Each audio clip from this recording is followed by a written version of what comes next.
할렐루야. 사랑하는 대강의 가족 여러분, 오늘 하루도 하나님의 말씀과 동행하는 삶이 되길 소망합니다. 오늘 함께 나눌 하나님의 말씀은 고린도전서 1장 26절에서 31절 말씀입니다.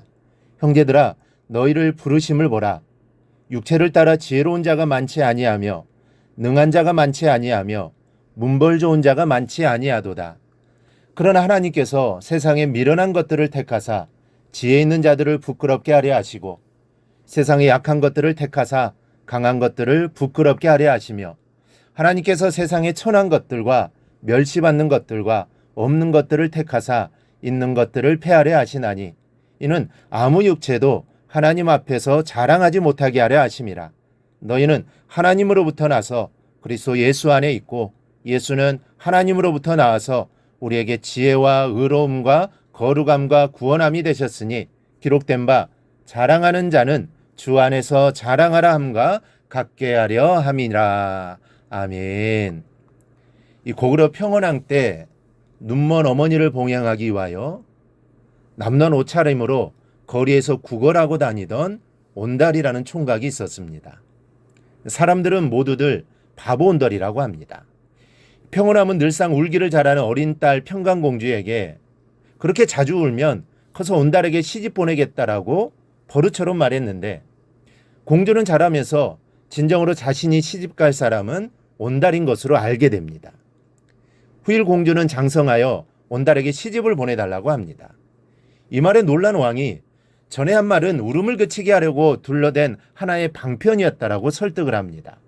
하지만 공주는 이미 마음에 온달을 지아비로 생각하고 마음을 먹은 터라 듣지를 않습니다. 해서 진노한 왕은 공주를 내쫓아버리고 맙니다. 온달은 자신을 찾아온 평강공주와 결혼을 한 후에 해마다 3월 3일에 낙랑언덕에서 군신과 5부의 병사들이 사냥하는 대제전에 참가하여 좋은 성적을 올렸습니다. 그 무제가 요동에 침입했을 때 선봉에 서서 큰 공을 세워 마침내 국왕의 사위로 공인받고 대장군이 됩니다. 저는 이 바보 온달이 복 터진 사나이라고 생각을 합니다.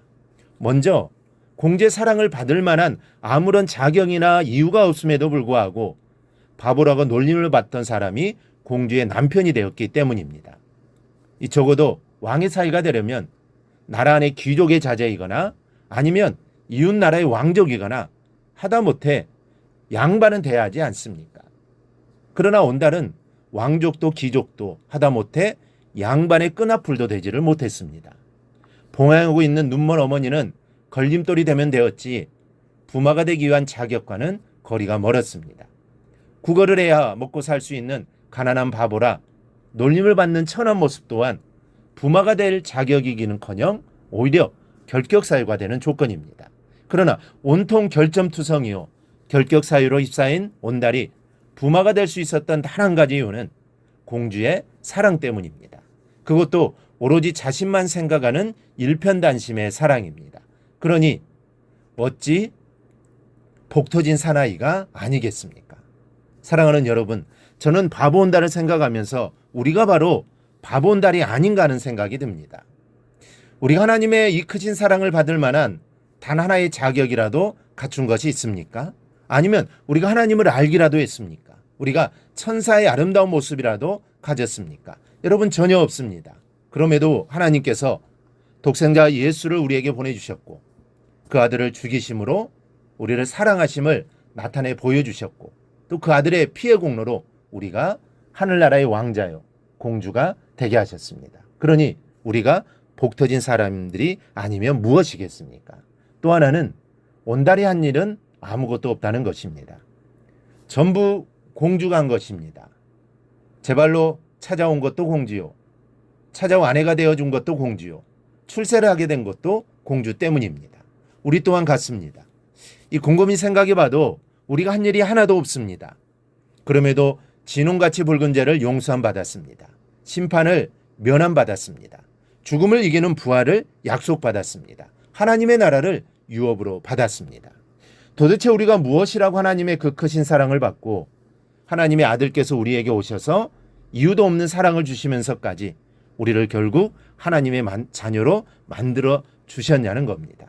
오늘 본문에서 사도 바울은 하나님께서 우리를 택하신 이유는 다른데 이유가 있어서가 아니요 오직 다른 사람들보다 미련하고 약하고 천하기 때문이라고 말씀합니다.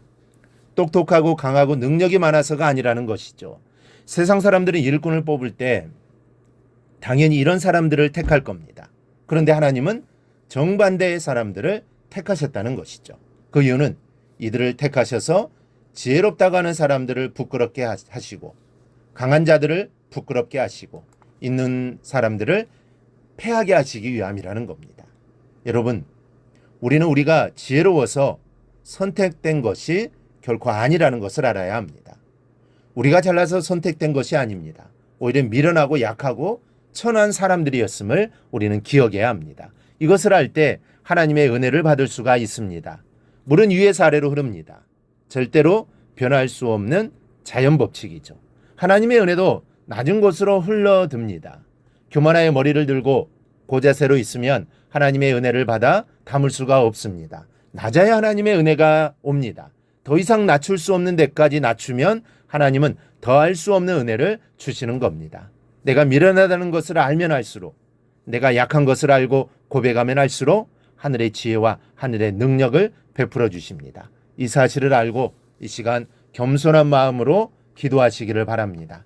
주님, 이 시간 하늘의 지혜와 능력을 주옵소서. 나에게 겸손한 마음을 주옵소서. 하늘의 은혜를 주옵소서. 이렇게 겸손한 마음으로 나를 낮추고 하나님의 은혜를 구할 때 하나님께서는 우리에게 은혜를 베풀어 주실 겁니다. 바로 이러한 은혜를 맛보는 성도들이 되기를 바랍니다. 그래요, 이 세상에서 그리스도인으로서 바른 삶을 살아가는 성도들이 다 될 수 있기를 주님의 이름으로 축원합니다.